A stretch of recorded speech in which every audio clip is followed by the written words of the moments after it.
Olá, a paz do Senhor, meus queridos irmãos, que o Shalom do Eterno possa estar sobre a sua vida, esta paz que excede todo entendimento, como disse o apóstolo Paulo, possa reinar sobre a sua vida nesta semana. Esta é uma semana importante, estamos entrando no nosso 10º episódio do programa Lendo e Entendendo a Bíblia. Por isso já pedimos a você para estar compartilhando, se inscrevendo, deixando o seu like e compartilhe todas as atividades do canal da nossa igreja, a Adna TV. Aqui tem muitas programações especiais para você.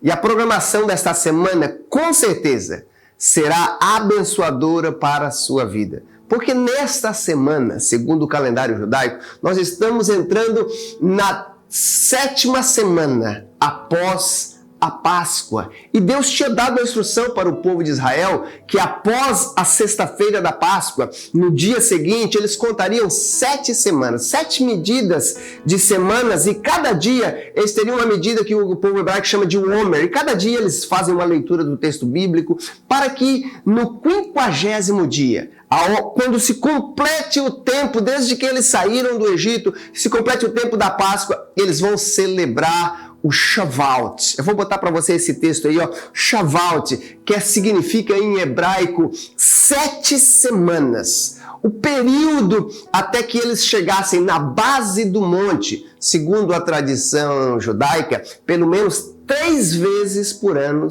o povo hebreu deveria fazer a peregrinação até chegar a Jerusalém, onde eles celebrariam as festas. A primeira era a Páscoa, que celebrava a saída deles do Egito. A segunda era esta. 50 dias após eles vinham as 7 semanas, porque era o tempo das colheitas. Eles trariam as suas primícias. Ninguém participaria de nada daquilo que foi plantado ao colher, se não primeiro trazer para receber a bênção do sacerdote sobre aquilo que eles tinham colhido naquela estação. E muito mais do que isso. Na verdade, segundo a tradição judaica, esta festa celebra o momento em que Deus chega na base do monte e revela a sua glória para o povo de Israel 50 dias depois que eles saíram do Egito. E naquele momento, Deus está se revelando a Moisés, entregando a Torá, as instruções para o povo de Israel. Mas nós que acreditamos que tudo aquilo apontava para Jesus, aquele que era a revelação completa do que Moisés viu lá no monte, nós acreditamos que este dia, que dentro da história da igreja, é o dia em que Deus desceu com a Shekinah, com a glória, desceu Deus sobre aqueles que estavam lá no cenáculo, e o Espírito Santo encheu todas aquelas pessoas, porque se cumpriu uma realidade de algo muito maior do que nós podemos pensar e imaginar, e é sobre isso que eu gostaria de falar com vocês. Como que Deus usou, através da pessoa de Jesus Cristo e o seu sacrifício na cruz do Calvário, ao levar o sangue dos santos dos santos lá no céu e apresentar na presença de Deus e o sacrifício ser aceito, a Bíblia diz que a glória de Deus desce sobre todos que estavam no cenáculo e eles foram cheios. Mas tudo isso só foi possível pelo sangue do Cordeiro, que tira todo o pecado do mundo. Assim como o povo de Israel saiu do Egito pelo sangue do Cordeiro que foi colocado nos umbrais das portas, nós vamos ver que tem uma realidade muito profunda na Bíblia. A história do sangue, o poder do sangue para nos resgatar daquilo que nós chamamos o salário do pecado, o afastamento do homem da presença de Deus, como disse Isaías, os vossos pecados fazem separação entre vocês e Deus. Por isso, eu já te convido. Esteja aqui conosco, compartilhe esta programação e vamos passar aqui pelos próximos 20 e 30 minutos estudando uma temática muito curiosa. Tenho certeza que talvez você nunca ouviu falar sobre isso, e se já ouviu, vai servir de grande valia para a sua vida. Fique conosco. Sim, meus irmãos, como falamos para você, hoje nós vamos estar falando sobre a história do sangue, o poder do sangue na Bíblia. Segundo alguns historiadores, a Bíblia é o livro do sangue. Se você tirar o sangue de um corpo, você sabia que um corpo deixa de ter vida por causa que o sangue não vai mais levar todos os ingredientes necessários, o oxigênio, para que o corpo tenha vida? Um corpo, depois que a pessoa para de bater o seu coração e o sangue não circula mais, ele é conhecido como um defunto. ele não é mais uma pessoa com vida porque o sangue parou de circular. A Bíblia, se não fosse a história do sangue, o poder do sangue, o sacrifício que Deus fez lá no jardim para que Adão e Eva pudessem ser cobertos dos seus pecados, se não fosse o sangue do Cordeiro para que o povo de Israel pudesse sair do Egito, se não fosse o sangue de Jesus perdoar os nossos pecados, segundo diz João lá no Apocalipse, quando ele recebe a revelação de Deus, olha, ele diz que a graça e a paz do Senhor esteja convosco, aquele que morreu e por seu sangue vos comprou e vos trouxe de volta a um relacionamento com o Pai. Se tirarmos a história do sangue da Bíblia, ela não passa de mais um livro comum, mas é a história do sangue que faz toda a diferença.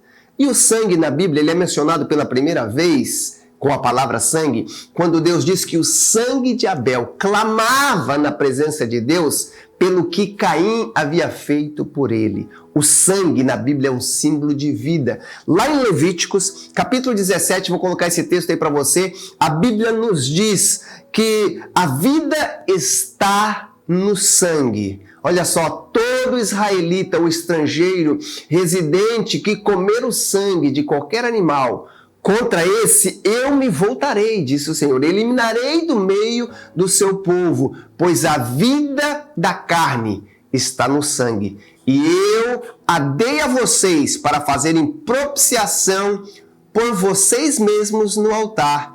É o sangue que faz a propiciação pela vida. Sabe, a nossa vida está no sangue. Você já viu aquela expressão popular, que assim, quando você dá o sangue, você está dando a sua própria vida? Jesus disse, ó, por meio do seu sangue, você fará propiciação por si mesmo. E você sabe, o sangue está a vida, o salário do pecado é a morte. Como que nós poderíamos pagar pelo preço de uma vida com outra vida? Mas se nós dessemos nossa vida, nós em pecados não poderíamos nos aproximar de Deus. Então Deus apresentou aí a propiciação por meio do sangue dos animais, que apenas cobria o pecado, assim como Deus cobriu a nudez de Adão e Eva lá no jardim, sabe? Por isso que em Hebreus capítulo 9, versículo 22, o escritor aos Hebreus vai dizer, de fato, segundo a lei, quase tudo era purificado com sangue, pois sem sangue, sem derramamento de sangue, não há remissão, não há perdão de pecados. O sacerdote oferecia o sacrifício e apresentava o sangue do animal pelos seus pecados e depois oferecia pelo pecado do povo para que Deus cobrisse e aplacasse a ira de Deus contra os pecados das pessoas. Mas a Bíblia diz que os nossos pecados não fazem mais acusação diante de Deus, porque Jesus Cristo um dia derramou seu sangue. E o escritor aos Hebreus, no capítulo 9, ele está falando que assim como o sumo sacerdote no passado fazia os sacrifícios repetindo ano após ano, Jesus Cristo agora se torna o nosso sumo sacerdote de todos os benefícios que agora são presentes para nós. Porque ele entrou naquele tabernáculo maior, mais perfeito, lá no céu, que não foi feito por mãos humanas, nem faz parte deste mundo criado, mas com o seu próprio sangue, não com o sangue de bodes e de bezerros, ele entrou no lugar santíssimo e de uma vez por todas garantiu redenção eterna. Ele nos comprou para si. Agora nós podemos nos apresentar, como diz o escritor aos Hebreus, não tem esse texto para você, no capítulo 4, ele diz assim, ó, pelo seu sangue, ele restaurou um novo e vivo caminho, pelo qual podemos nos apresentar na presença do Pai, chegar com ousadia e clamarmos, Pai, Abba Pai, responde às minhas orações no meu momento de necessidade. Nós estamos falando nesta sequência de estudos do povo hebreu e quem Deus escolheu para libertar a nação de Israel que estava no Egito, os descendentes de Abraão, foi Moisés. A semana passada nós vimos que Deus não permitiu entrar na terra por desobediência, por algumas atitudes que ele teve, porque não se alinhou com tudo aquilo que Deus tinha, mas Deus tinha chamado Moisés para ser o libertador. E nós precisamos entender algumas coisas que Deus trata com Moisés, porque antes mesmo de ele ser o libertador, ele não entendeu o processo que Deus tinha na vida dele e ele derramou sangue inocente. Ele derramou o sangue de uma pessoa que estava oprimindo o povo, porque este era o trabalho deles como escravo lá no Egito, e a Bíblia diz que por causa desse derramamento de sangue ele teve que fugir para o deserto. E lá no deserto ele passa 40 anos. Quando está se cumprindo 40 anos, a Bíblia diz que Deus se apresenta a ele. Nós conhecemos a revelação do chamado de Moisés na sarça que ardia e não se consumia. Mas quando ele está lá na sarça, Deus diz: você vai voltar. Você vai falar com o povo de Israel e eu vou tirá-los de lá. Mas tem um texto muito curioso que eu gostaria de trazer para vocês, que é onde se apresenta a base da programação de hoje. O poder do sangue, a importância do sangue, o quanto nós precisamos do sangue de Jesus sobre as nossas vidas, a importância do relacionamento e como que Deus vê o sangue na Bíblia, como que Deus vê os relacionamentos de sangue, as alianças de sangue que nós podemos ver. E aí nós vamos ver a importância do sangue na vida da história da humanidade. Vou trazer aqui algumas informações para vocês, curiosa, mas este texto que eu gostaria de trazer para você é um texto que nos fala que quando Deus chama Moisés e diz para ele que ele iria voltar para falar com o povo de Israel, Deus diz que ele aceita o chamado, e olha o texto que tem para você. Ele então volta para o seu sogro Jetro e diz para ele: irei tornar agora para meus irmãos que estão lá no Egito para ver se eles ainda vivem. Então disse o seu sogro Jetro a Moisés: vai em paz. Então disse mais o Senhor, Jeová disse a Moisés, quando ele ainda estava lá no deserto de Midian: volta para o Egito, porque aqueles que buscavam a tua alma já morreram.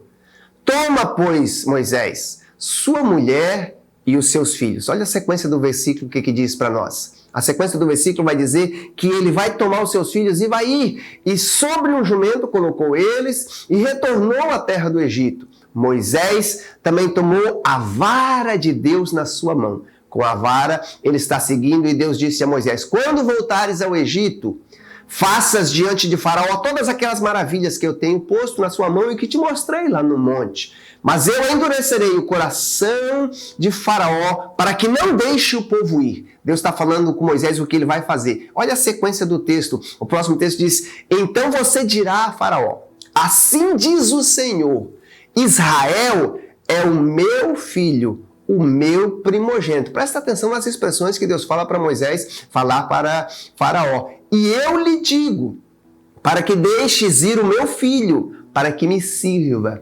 Mas porque recusaste deixá-lo ir, eis que eu matarei ao teu filho primogênito. Ele disse que o povo de Israel era o filho dele, o filho primogênito, mas porque Faraó não o deixaria ir, ele mataria o seu filho primogênito. Mas olha agora, a Bíblia diz então que Moisés aceita e ele vai ir, e na sequência, quando Moisés sai e está a caminho, tem um dos textos que nós vamos ler agora, esse versículo, que é considerado pelo povo hebreu, dentro da identidade hebraica, eles têm dificuldade, os rabinos, de entender esse texto, porque ele está falando de algo muito mais profundo, apontando para algo de relacionamento que às vezes o povo hebreu e o povo judeu não conseguiram ter esse entendimento porque não reconhecem o que Jesus Cristo fez por nós na cruz do Calvário. Jesus, a Bíblia diz que Moisés estava saindo e de repente Deus se encontra com Moisés. E o texto anterior que eu não coloquei para você, você pode ler na sua casa, o versículo 24, vai dizer: e o Senhor queria matá-lo. Matar Moisés. Mas Deus escolheu Moisés para ir ao Egito, de repente Deus quer matar. E então Zípora, a sua esposa, tomou uma pedra aguda e circundou o prepúcio do seu filho e lançou-o aos pés de Moisés e disse: certamente tu és para mim um esposo sanguinário. E a Bíblia diz que desviou-se de Moisés o Senhor. E ela então virou para Moisés e disse: esposo sanguinário tu és para mim, por causa da circuncisão. Sabe, antes mesmo que Moisés pudesse cumprir o chamado de resgatar, de tirar o povo de Israel lá do Egito, Deus se apresenta a ele de uma maneira poderosa, e a Bíblia diz que Deus vem como que o intentando matar. Muitas pessoas têm dificuldade de entender esse texto. Por que Deus vai fazer isso com aquele que ele escolheu? Alguns estudiosos acreditam que porque até então Moisés ainda não tinha feito a circuncisão, o compromisso, a aliança de Deus com Abraão por seus filhos. A princípio seria talvez porque Zípora, sua esposa, era de uma outra cultura, talvez ela não aceitou a princípio, ou Moisés demorou a falar, mas Deus disse, olha, você não vai poder chegar lá no Egito para resgatar o meu povo se você e toda a sua família não tiverem uma aliança comigo. Você sabe, a aliança de sangue que Deus fez com Abraão, aquilo que Deus fez com Adão e Eva lá no jardim, matando os animais. Assim, nós sabemos que a aliança de sangue, até mesmo quando uma pessoa casa um com o outro, o relacionamento sexual é considerado aí uma aliança de sangue, transferências de substância. O sangue é de suma importância na nossa vida. É ele que leva o oxigênio para as nossas células e tudo mais. Já falei para vocês no começo, mas você sabia que antes de 1600 as pessoas tinham dificuldade, não entendiam a importância do sangue para o corpo e estudavam fazer transfusões de sangue, tentavam em animais e só foi ser feita a primeira transfusão de sangue com sucesso em 1800. Por James Blunt, se não me faz a memória, é o nome dele, mais tarde. Mas eles descobriram que quando faziam as transfusões de sangue, tinha algumas pessoas que o sangue que recebia coalhava na hora. Ele coagulava de uma maneira diferente e eles descobriram que existiam tipos diferentes de sangue. Existia depois, por 1900, foi descoberto o sangue A, B e o O. Mais tarde descobriram que também tinha pessoa que tinha o sangue AB. Mas além de descobrir isso, por 1940, se não me foge a memória, um outro pesquisador descobriu que tinha um fator RH, positivo e negativo. Se a pessoa recebesse da maneira diferente o sangue, ele não conseguiria receber tudo aquilo que traria a vida para o seu corpo. Deus estava dizendo para Moisés, eu vou usar você. Eu fiz uma aliança de sangue com Abraão no passado. E eu disse que resgataria o seu povo do Egito. Mas tem uma coisa, para resgatá-los eu preciso comprá-los e tem um preço de sangue. E eu só faço compromisso com quem tem um compromisso comigo. Por isso que mais tarde Jesus Cristo disse, quem não tem parte comigo, quem não participa do meu corpo, do meu sangue, não vai ter parte comigo, porque você precisa estar em aliança comigo. Quando Moisés chega no Egito, vocês conhecem muito bem a história, o primeiro milagre é a transformação da água em sangue. A semana passada nós falamos da água, hoje nós estamos falando do sangue. Água e sangue são dois dos maiores testemunhos de vida espiritual e vida natural, vida carnal para nós. Na Bíblia, eu vou trazer um texto para vocês mais próximo do nosso encerramento, onde a Bíblia diz que o Espírito, a água e o sangue são os que dão testemunho do sacrifício que Jesus Cristo fez por nós. Mas ele vai falando com Faraó, Faraó endurece o coração, Deus usa Moisés de uma maneira poderosa até então que vai se cumprir as palavras de Deus a Moisés quando ele estava lá em Midian. Olha, eu irei matar todos os primogênitos na terra do Egito. Mas vocês, eu vou dar a vocês uma direção, uma maneira de vocês se livrarem do que há de acontecer. Eu não tenho este texto para vocês, é um texto um pouco longo, eu gostaria de lê-lo talvez com você, que está lá no livro do Êxodo, capítulo 12, a partir do versículo 12 em diante, quando Deus vai instituir a Páscoa, Deus dá instruções para Moisés dizer para o povo e diz, nesta noite passarei do Egito e matarei todos os filhos mais velhos de todos os primogênitos dentre os animais da terra do Egito também. Executarei juízo sobre todos os deuses do Egito, aqueles que tentaram se levantar contra cada uma das pragas. Deus estava confrontando os deuses do Egito para mostrar que eu sou o Senhor. Mas o sangue que vocês colocarem nos batentes das portas servirá como um sinal e marcará a casa onde vocês estiverem. Quando ouvir o sangue sobre a porta, passarei sobre aquela casa. E quando eu ferir a terra do Egito e a praga de morte, não os tocará. E este dia será recordado todo ano, de geração em geração, como um dia especial e como uma lei permanente. Deus estava dando ali uma revelação de algo muito mais profundo do que apenas uma celebração da saída do povo do Egito. o famoso Pessaque, onde Deus passa por cima e não os pune, não é que não houve morte na casa do povo egípcios, somente nos egípcios, e não teve morte na casa do povo de Israel. Na verdade, toda casa houve morte. Mas Deus disse, olha, a casa aonde o cordeiro morrer no lugar do primogênito e você passar o sangue. Olha só o que Deus fez questão de falar, um símbolo da cruz. Nos umbrais, tanto na verga quanto na transversal, na parte de cima da porta, você vai passar. O símbolo da cruz era para eles passar e o anjo da morte passaria e dizia, aqui alguém já morreu. E eles foram salvos pelo sangue do Cordeiro. O Cordeiro morreu no lugar do primogênito, para que eles pudessem ter um relacionamento, ou estar a caminho de andar e ter um relacionamento com Cristo, com Deus. Quando nós temos esta revelação mais profunda, por meio de tudo que Deus vai mostrando por Moisés no caminho, que sempre estava apontando para Jesus, nós vamos reconhecer que Jesus Cristo, quando esteve entre nós, João diz, eis aí o Cordeiro de Deus, que tira o pecado do mundo. Jesus disse, ninguém toma a minha vida, senão eu a entrego como resgate para comprar. A vida está no sangue. Ele disse, eu vou derramar cada gota do meu sangue para comprar vocês de volta, para estar juntos do meu Pai. Jesus fez muitos milagres, assim como Deus usou a vida de Moisés para fazer muitos milagres no Egito. E lá no capítulo 6 do livro de João, é um texto bem longo, considerado o maior capítulo do livro de João, a Bíblia diz que acontece a multiplicação de pães. Jesus faz grandes maravilhas. O povo de Israel estão, os israelitas, olhando tudo que Jesus Cristo faz, olhando o ensinamento de Jesus, e eles vêm fazer perguntas para Jesus e dizem, olha, o nosso povo andou 40 anos no deserto, eles comeram o maná que Deus mandava, o que você tem para nos ensinar? Jesus disse, olha, os seus pais comeram o maná no deserto, mas eles morreram no deserto por desobediência.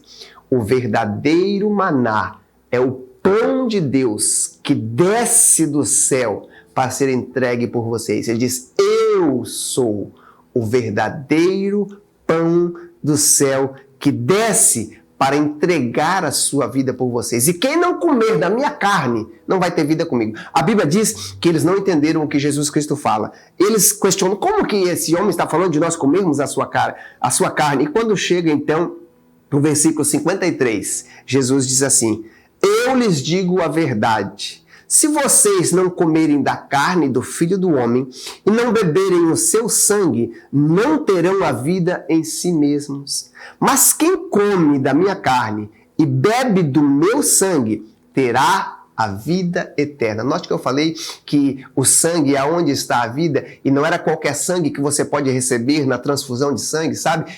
Precisa ser um sangue que se alinha no RH certo, o positivo, o negativo. Tem pessoas que podem receber certo tipo de sangue, tem pessoas que não são, mas o sangue de Jesus é o verdadeiro sangue de doador universal.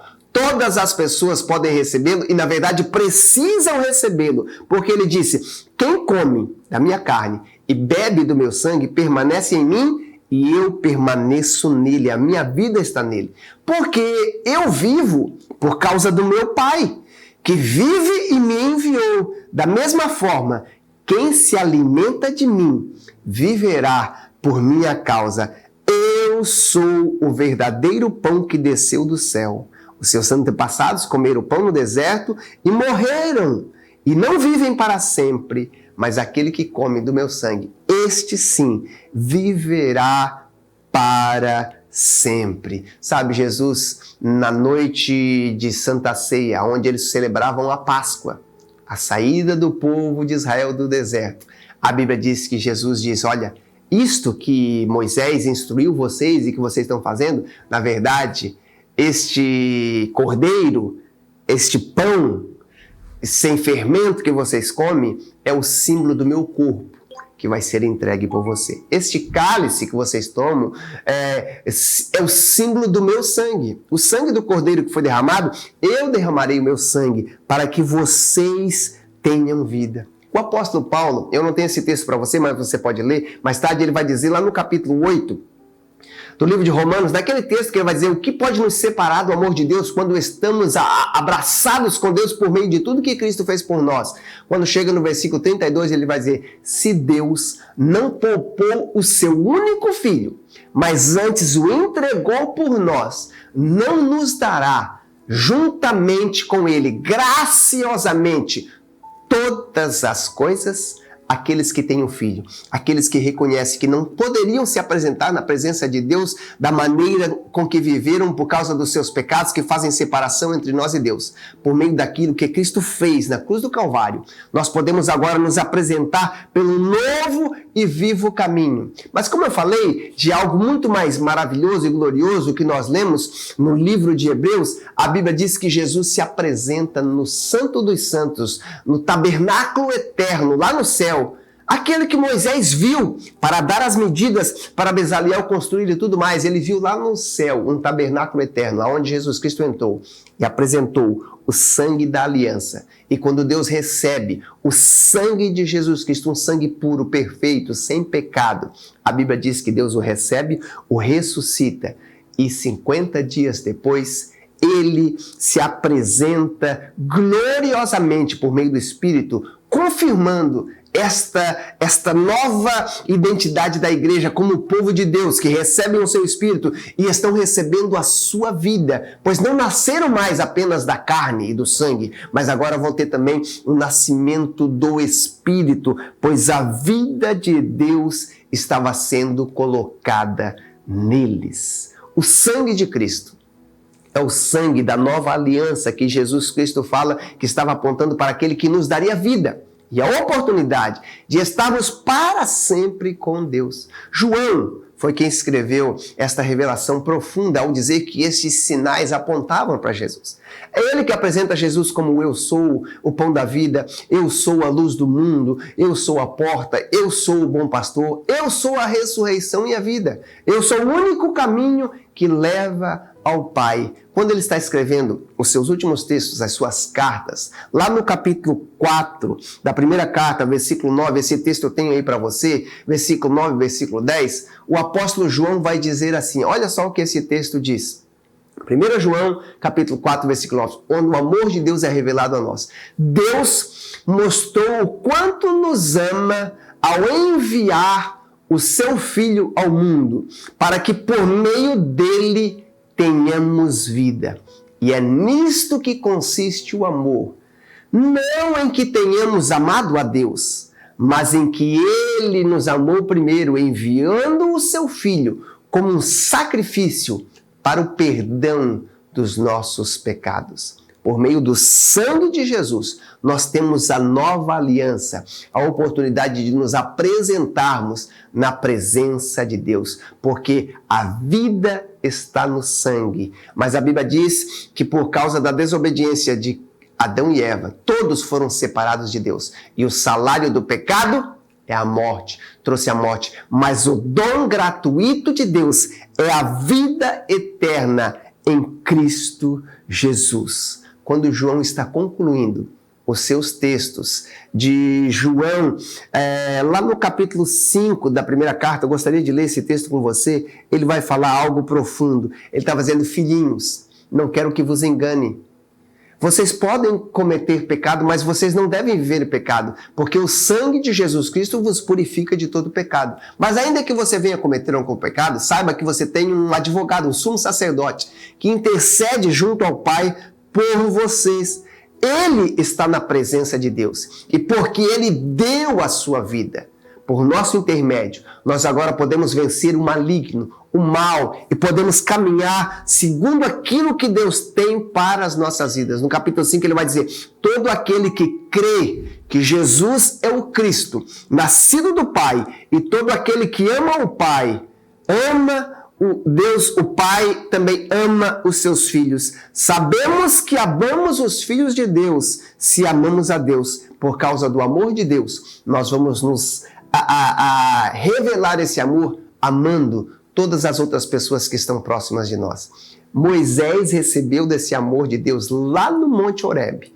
E ele foi se entregar por um povo que ele ainda não tinha um relacionamento com ele, pois ele viveu 40 anos no palácio. Por mais que quando ele era criança, ele foi circuncidado por seus pais e ele foi instruído no princípio da sua vida, mas depois ele foi para o Egito. Mas ele reconheceu que ele precisava ter um novo nascimento, passar por um relacionamento com Deus. Porque aquele que é nascido de Deus, diz João, vence o mundo. Não viva influenciado pelo pecado, o pecado não terá mais domínio sobre a sua vida. Olha só o que fala o versículo 6 de 1 João, versículo 5. Jesus Cristo foi revelado por meio do seu batismo, quando o anjo disse, a voz de Deus disse, este é o meu filho amado, e pelo derramamento do seu sangue, não só por meio da água, mas por meio da água e pelo sangue, disse João. E o Espírito, que é a verdade, confirma o seu testemunho. Nós, portanto, temos 3 testemunhas, disse João. O Espírito, a água e o sangue. E os 3 concordam entre si. E ele diz, se nós acreditamos nos testemunhos dos seres humanos, que por mais de 1 ou 2 pessoas confirmam alguma coisa que nós cremos como verdade, quanto mais crê no testemunho de Deus acerca do seu Filho, que aquele que crê no seu coração e confessa com seus lábios que Jesus Cristo morreu pelos seus pecados, será feito filho de Deus, será chamado filho de Deus. Ele diz, Satanás, o inimigo de nossas almas, ele é mentiroso desde o princípio, mas o testemunho que eu tenho para vocês é este. O Senhor diz para nós, aquele que tem o filho tem tudo, quem não tem o filho não tem nada. A minha pergunta para você é, você já teve o seu encontro com Jesus? Moisés foi trazer o povo do Egito para estar no deserto, um lugar de um relacionamento com Deus. Mas primeiro ele precisou estar em aliança com Deus, com a sua família. Primeiro eles precisaram matar um cordeiro, colocar o seu sangue nos umbrais das portas para poderem sair e não morrerem no Egito. Deus diz que o mundo jaz no maligno. Deus vai derramar o cálice da sua ira, mas aqueles que têm a marca do sangue, aqueles que têm um compromisso com o Senhor, que comem da sua carne e participam do seu sangue por meio da Santa Ceia, estes podem ter um compromisso com o Senhor Jesus. Eu gostaria de começar para caminhar para o fim, mas eu gostaria de deixar esta frase para você. Esta frase está no livro de João. Quem tem o Filho tem a vida. Quem não tem o Filho de Deus não tem a vida. Deus amou o mundo de tal maneira que deu o seu Filho unigênito para que todo aquele que nele crê não pereça, mas tenha a vida eterna. Você precisa ter um compromisso com o Senhor. Você precisa ter as suas vestes. Você precisa ter a sua vida lavada pelo sangue do Cordeiro, que não só cobre, mas que tira todo o pecado do mundo. Você já teve o seu encontro com o Senhor Jesus Cristo? Você já deu a sua vida ao Senhor? Ele nos amou tanto que Ele deu a sua vida. Ele se entregou por nós. A Bíblia diz que Ele não teve por usurpação ser igual a Deus, mas se esvaziou, se entregou por mim, se entregou por você. Entregou, derramou cada gota de sangue na cruz do Calvário, para que nós pudéssemos ter uma vida, uma oportunidade de chegar, como diz o escritor aos Hebreus no capítulo 4, com ousadia no trono da graça. Podemos nos aproximar do Santo dos Santos. O véu do templo foi rasgado de alto a baixo, quando Jesus Cristo foi perfurado na cruz do Calvário. Não para que Deus, que estava preso, pudesse sair, não. Porque Deus está em todo lugar, mas para que você pudéssemos entrar pelo novo e vivo caminho que Jesus inaugurou na cruz do Calvário, por meio do seu sangue, nós temos vida. E esta vida é a vida de Deus em nós, que dá a possibilidade de poder viver, como disse o apóstolo Paulo, acima do pecado. Não sou mais eu quem vivo, mas Cristo vive em mim. E a vida que agora vivo, não a vivo pela carne, mas vivo pelo Espírito Espírito de Deus que me dá oportunidade e forças de viver acima do pecado e acima do mundo. O apóstolo Paulo disse, aquilo que quero fazer eu não faço, aquilo que não quero fazer é o que eu acabo fazendo, porque tem uma força maior em mim. Mas aqueles que estão em Cristo, ele diz, estes são feitos novas criaturas. O sangue de Jesus que dá nova vida. Assim como o nosso sangue dá vida ao nosso corpo, agora o sangue de Jesus nos dá vida espiritual. E nós podemos nos aproximar do Pai, nos relacionar mais com o Pai, porque há poder no sangue de Jesus. O nome que está acima de todo nome e o sangue de Jesus é o único que pode cobrir os nossos pecados, pode nos lavar, pode nos purificar de toda maldade e nos dar a oportunidade de, mais uma vez, nos aproximarmos do Pai. Espero que essa programação tenha tocado a sua vida. Nas próximas semanas nós vamos aprender com Moisés a importância, depois de passar por este sacrifício e de todo o povo terem tomado banho no mar, serem batizados para ter um relacionamento com Deus, oferecido sacrifícios, serem comprados pelo sangue do Cordeiro, agora vão poder caminhar no deserto vendo as maravilhas que Deus vai fazer no meio do povo de Deus. Jesus, o nosso libertador, muito mais do que Moisés, ele vai nos levar à terra prometida, a herança que Deus tem para dar para todos que aqueles com ele andam e que com eles estão caminhando rumo a Canaã celestial. Por isso eu já te convido, semana que vem esteja conosco, onde nós vamos estar lendo e buscando o entendimento correto de muitos textos para as nossas vidas, para que assim possamos nos alinhar com aquilo que Deus tem para a minha e para a sua vida. Já agradeço a sua participação conosco e esteja conosco na próxima semana, aonde estaremos lendo e entendendo a Bíblia. Que Deus abençoe a sua vida e até a semana que vem.